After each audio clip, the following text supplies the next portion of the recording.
Aujourd'hui, avec le pasteur Joseph Prince. Louons le Seigneur, bienvenue. Et bienvenue en l'an 2020. Amen. Ce sera l'année 2020. Dieu soit loué. Maintenant, l'année dernière, en fait, j'ai laissé entrevoir que je vous donnerai un enseignement. Vous savez, je prêche beaucoup sur le tabernacle, mais très rarement sur le temple de Salomon, quoique j'en ai enseigné certains aspects. Voyons à présent le temple, tout ce qui se trouve dans le temple de Salomon. J'ai utilisé ce verset dans mon enseignement sur le tabernacle de Moïse. Mais en fait, cela s'applique spécifiquement au temple. Dans le psaume 29, il est dit « Dans son palais, tout s'écrie gloire ». Tout, chaque meuble, chaque objet, le mur, l'architecture, tout s'écrit gloire. Et tout ce temple, écoutez, tout ce temple ne parle pas de vous tous qu'au sens figuré. Chaque partie s'écrit gloire. Cela implique chacun d'entre vous. Vous m'écoutez? Alors examinons ce temple. Il y a un élément important qui se rapporte au thème de l'année, sur lequel je voudrais attirer votre attention. Et 1 Roi 6 dit, en fait j'ai traité ce sujet la semaine dernière. 1 Roi 6. Dans les murs du temple, on pratiqua des fenêtres à claire-voie grillagée. Maintenant, voyons ce que la Bible dit pour « à claire-voie grillagée ». Prenez note qu'en hébreu, les fenêtres à claire-voie grillagée signifient en fait des fenêtres larges par dedans et rétrécies par dehors. Large par dedans, la fenêtre à l'intérieur du temple est large. Par dehors, elle est rétrécie. En d'autres termes, cela signifie qu'à l'intérieur, c'est large. Elle est coupée ici à droite, coupée à gauche, coupée en bas et coupée vers le haut, pour que la lumière vienne dans cette direction et dans celle-ci, d'en haut et d'en bas. Cela projette donc la lumière dans toutes les directions.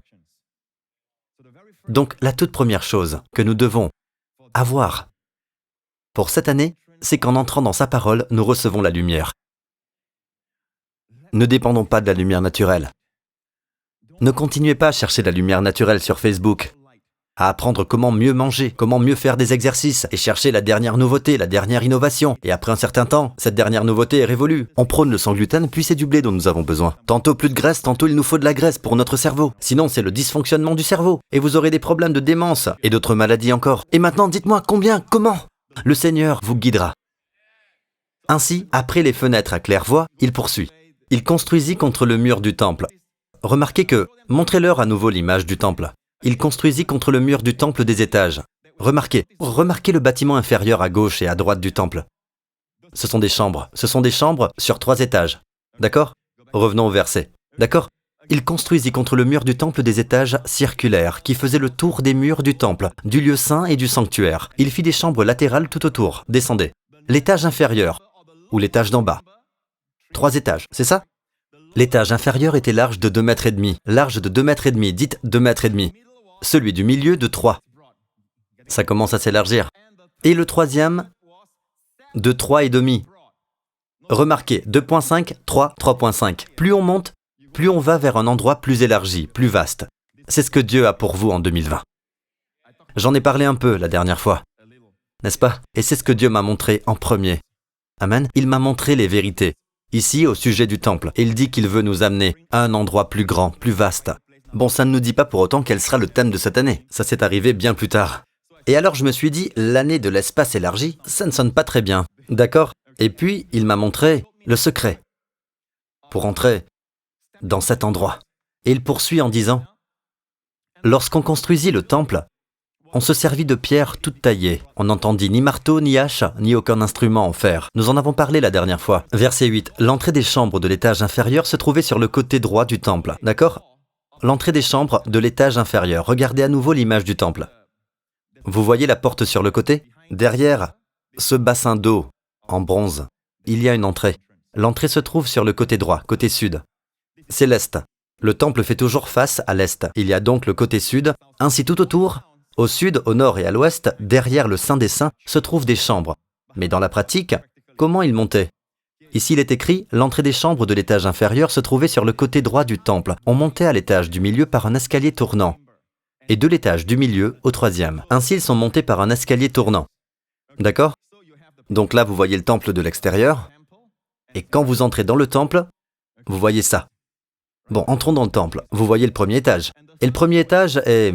J'ai étudié tout cela en profondeur, donc nous couvrirons tout cela dans les semaines à venir. Mais au premier étage, il y a tout le blé, le vin et l'huile. Cela vous rappelle-t-il quelque chose? Allez, le blé, le vin et l'huile. Nous venons de terminer. Enfin, ce n'est pas encore fini. Ça continue bien sûr, mais dans un sens, l'année dernière était l'année des dernières pluies. Et que produit les dernières pluies?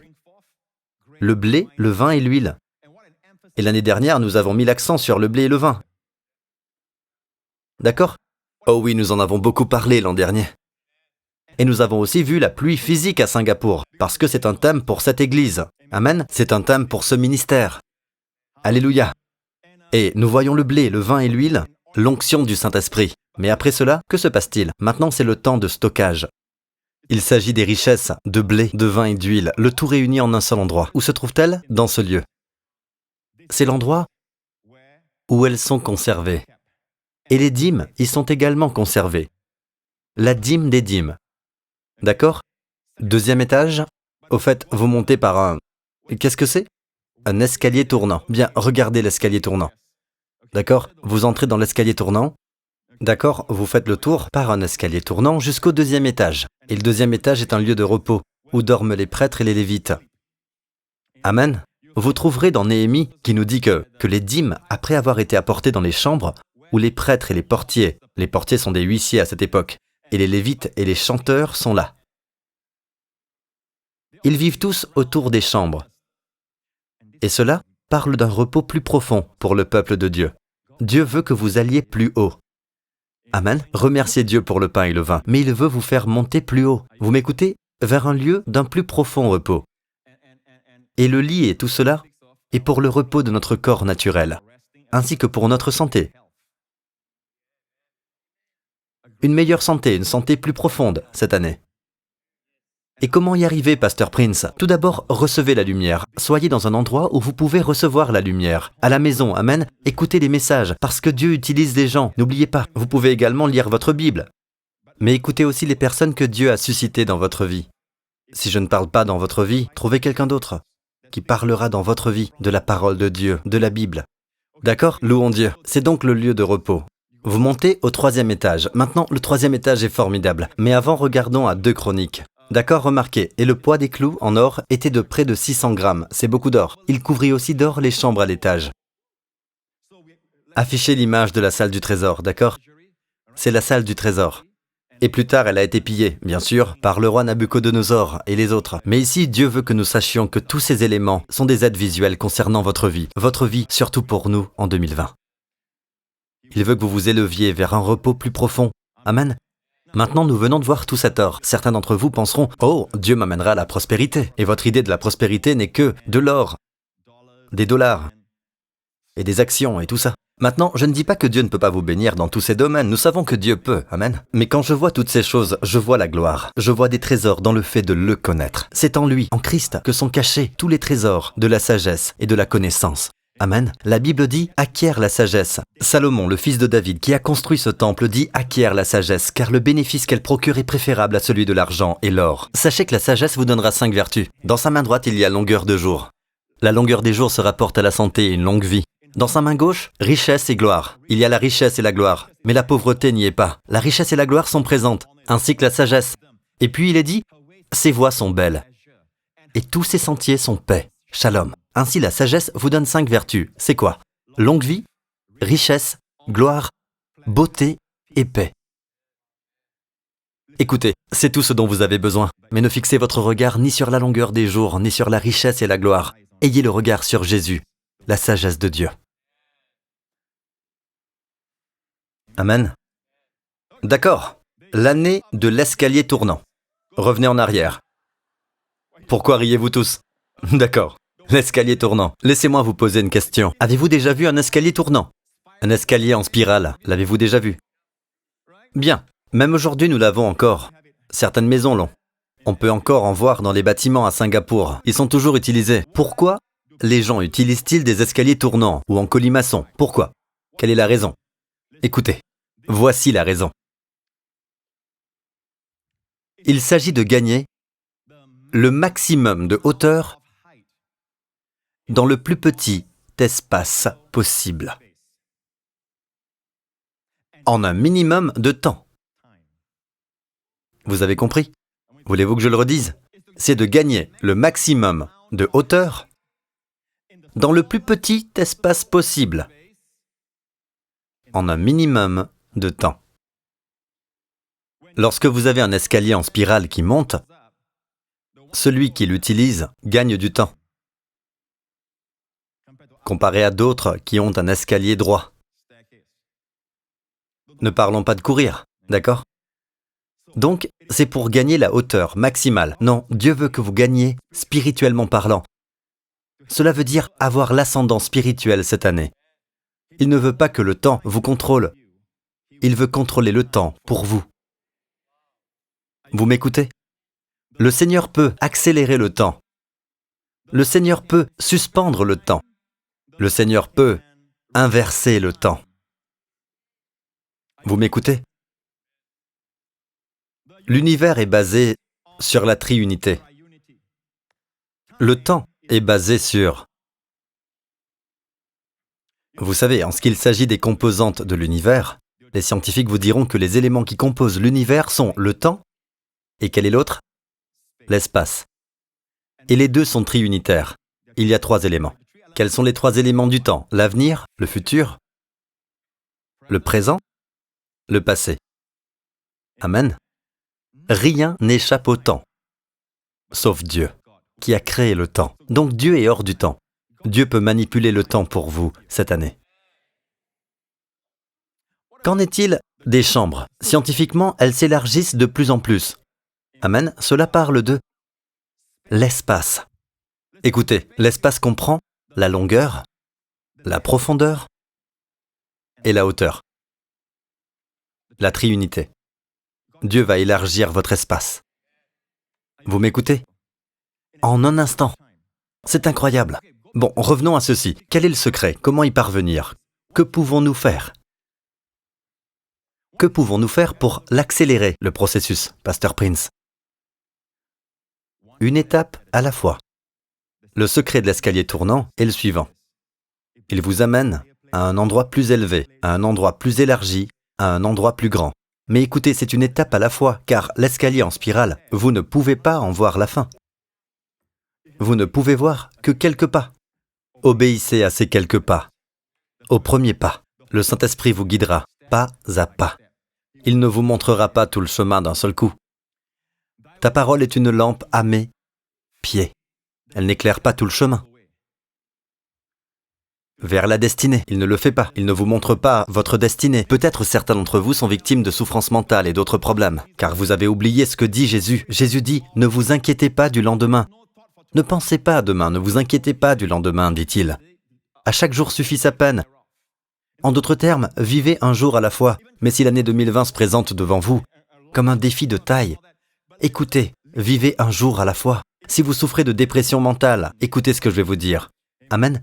Vivez simplement un jour à la fois. Levez-vous, faites simplement ce que vous êtes censé faire, une chose après l'autre. Et le Saint-Esprit vous guidera, pas à pas, pas à pas. Le secret de l'escalier tournant, avant même de le savoir, vous serez à un autre niveau. Avant même de vous en rendre compte, vous serez dans un endroit plus vaste, pour hériter encore plus. Vous m'écoutez? Jésus. Notre Seigneur Jésus a fait le premier des signes miraculeux, dit la Bible, à Cana de Galilée. Or, le 3e jour, il y eut des noces à Cana en Galilée. La mère de Jésus était là. Jésus fut aussi invité aux noces avec ses disciples. Et vous savez, le vin vint à manquer. Vous le savez, n'est-ce pas? Amen. J'ai déjà parlé de ça avant, si vous vous en souvenez. Et ils sont allés voir Jésus et sa mère a dit, ils n'ont plus de vin. Maintenant, écoutez, la mère a dit ceci. Je veux que vous appreniez tous ceci, des lèvres de Marie. Elle dit, faites tout ce qu'il vous dira. Tout. Et c'est toujours le premier pas. S'il vous dit, ne vous inquiétez pas, vous êtes déprimé. Maintenant, levez-vous, respirez, mangez et commencez à sortir. Amen.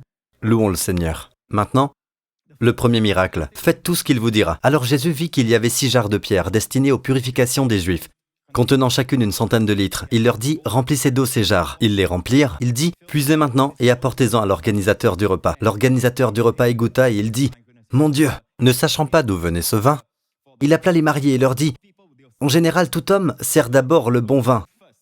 Quand les gens se sont enivrés, et ne pouvant donc plus faire la différence, ils pourront boire n'importe quelle boisson que vous leur donnerez. Vous savez, c'est quand ils se sont enivrés qu'ils apportent le vin le moins bon. Mais vous, vous avez gardé le bon vin, le meilleur vin pour la fin.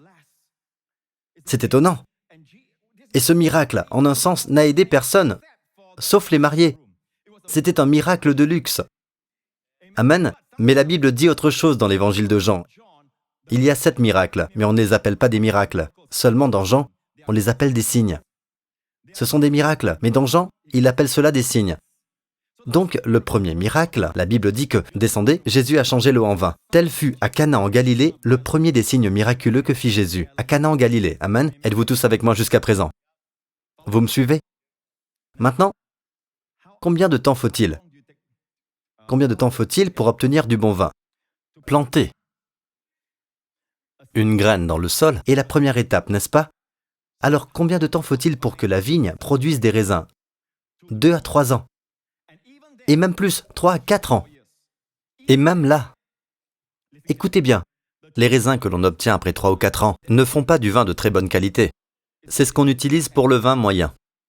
Pour le vin de bonne qualité, il faut 5 à 7 ans. Pour un vin de meilleure qualité, après 5 à 7 ans, quand vous obtenez le raisin et que vous en faites du vin, vous le gardez. Plus vous le gardez longtemps, plus vous le gardez, 20 ans, 30 ans, plus la valeur augmente. Jésus a comprimé le temps. Son premier miracle est un signe pour nous tous, qu'il est le Seigneur du temps. Le deuxième miracle que Jésus a fait, combien savent quel est le deuxième miracle que Jésus a fait? C'est aussi à Cana en Galilée. Le même évangile de Jean. D'accord? Jean 4. Après ces 2 jours, Jésus partit de là pour se rendre en Galilée.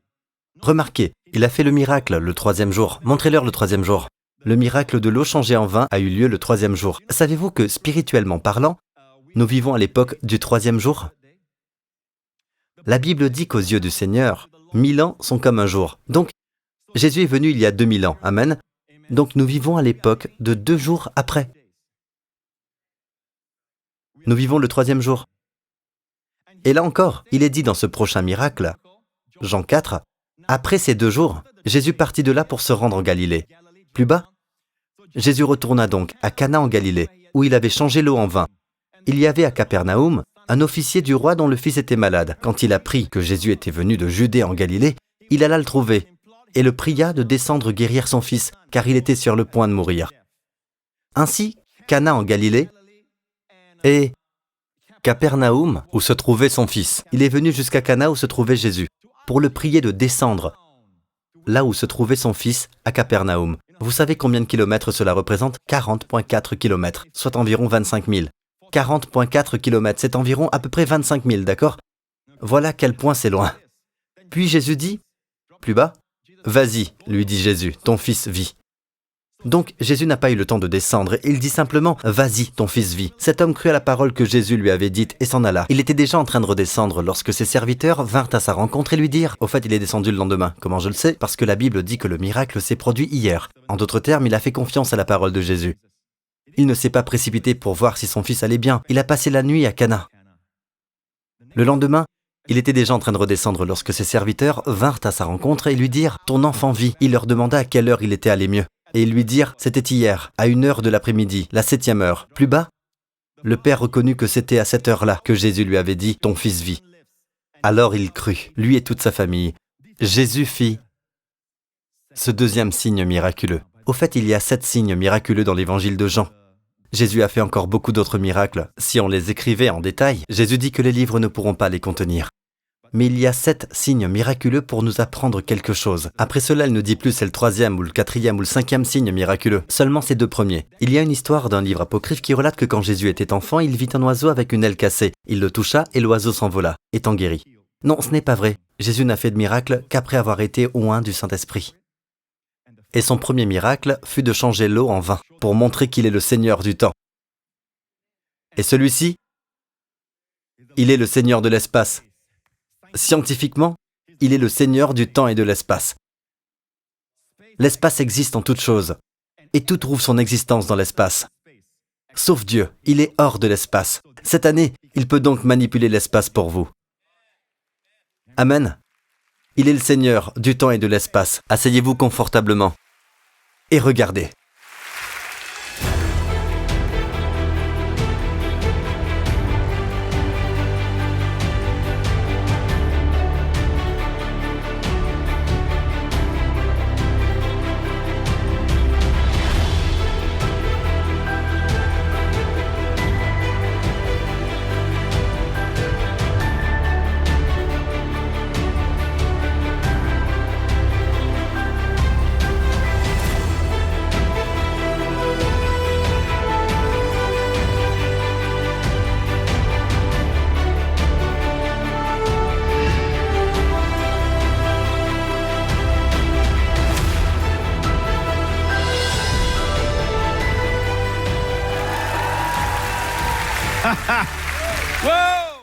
Jésus, qui ne connaissait pas le péché, est mort pour vos péchés, portant vos péchés dans son corps. Il a souffert du jugement de Dieu, de sorte qu'aujourd'hui Dieu n'a pas de jugement à votre égard. Et c'est le plan de Dieu. Cet évangile, cette bonne nouvelle, c'est tout son plan.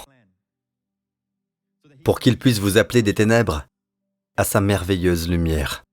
Par le sang de Jésus, il lave tous vos péchés. Si c'est votre désir, où que vous soyez en ce moment, dites cette prière avec moi maintenant, de tout votre cœur. Dites ceci après moi. Père Céleste, je te remercie. Jésus-Christ est le Fils de Dieu.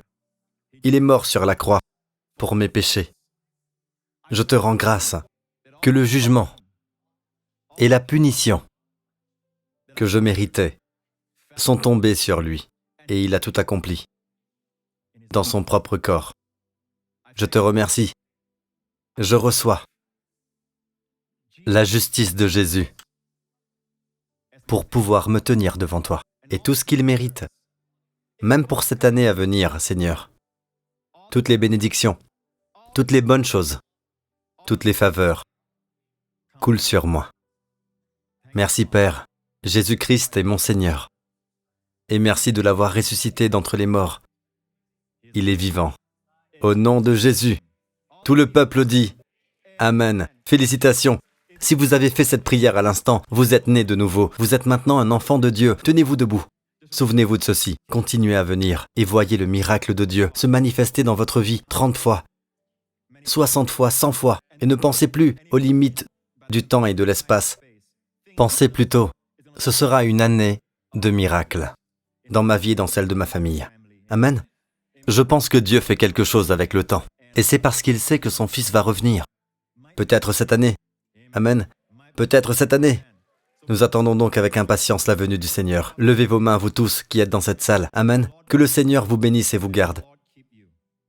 Que le Seigneur fasse briller son visage sur vous tout au long de cette année. Qu'il vous accorde sa grâce, à vous et à votre famille, tout au long de cette année. Et qu'il vous protège et vous garde de tout mal, vous et vos proches. De chaque mal, danger, accident, tout au long de cette semaine. Et que le Seigneur vous protège de cette pneumonie venue de Chine. Que le Seigneur vous protège contre toutes les souches de virus.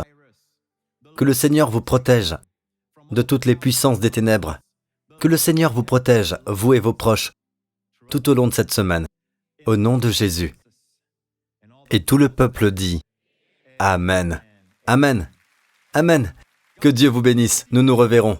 Amen. Préparez-vous pour plus encore.